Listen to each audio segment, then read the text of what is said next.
kind of the same stuff. Like, coach was obviously really frustrated Saturday. What was the level of frustration like in the locker room and from the players after Saturday?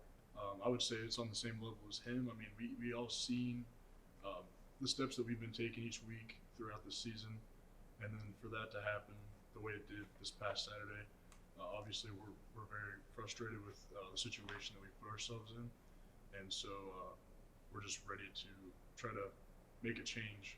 You know, every day after that point, we got to make a change. When you're struggling the way you have, how do you stay positive every single day? Is that tough? Yeah, it's tough, but at the same time, as a football player, you kind of you look so. For instance, you have a play, you have a bad play, you've got to forget that play before, and it's the next play. So it's always the next thing that's more important than the last, and that's how we got to look at things. As one of the few upperclassmen on this team, how do you kind of get this group back on track and lead them into another Saturday game? We, as an older guy, it's important that, with my experience, I've got to try to keep these guys accountable from the things that I've seen. I've seen us, in pretty low points, and so I know kind of what that feels like. And I've got to try to rally these guys together, and keep their heads up, make sure that they're focusing on what the next obstacle is that we've got to, the next challenge at hand, and to make sure that they stay focused and keep their head down and keep pushing. Outside of like the mental aspect of it, how do you attack the next few days from a practice standpoint as you prepare for Buffalo?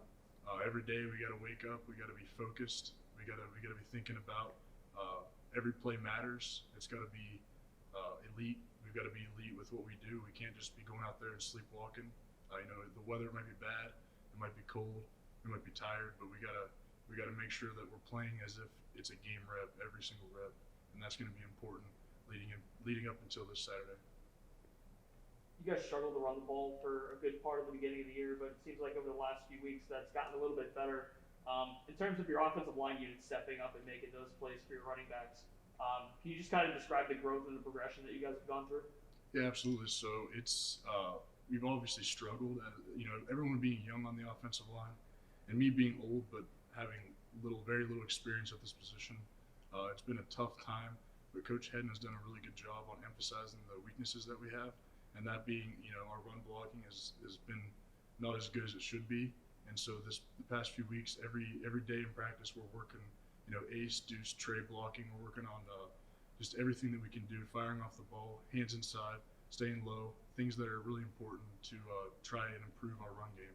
And so I think that we keep doing that. I think we'll be a pretty good run game team with the guys we've got in the backfield. Is that a scheme thing, or is that kind of just a get in the weight room and kind of grow as a unit, literally physically? Where does that kind of start at? I would say it's both. There's a lot of technique involved with it. Your footwork is very important. Obviously, strength's important, and being young guys, many of them just straight out of high school. Strength is something that comes as you play and as you lift and you work out. And so those are things that if you're low on strength, you got to work on your technique. And if you're good on your strength, but your technique's not good, then you're gonna see it out there. What's the key to a good mullet? And walk me through your hair care routine here. Good mullet, you gotta take good care of it. You gotta condition it. You gotta shampoo it. It's important, Other than that, you just kind of let it go in the wind. Do you do that yourself? Do you take care of that yourself and cut it and everything? Well, actually, Levi, one of the tight ends, Levi Gazaric, he cut my hair last time. He did a pretty good job. Wow, you trust him? You trust him to cut your hair? Oh yeah. He loves doing it. He's cut a couple other teammates' hair. He's pretty good at it. He knows what he's doing. He's been doing it since he was probably, I think, sophomore in high school. I think he told me. Are mullets in like that's? Oh yeah, absolutely.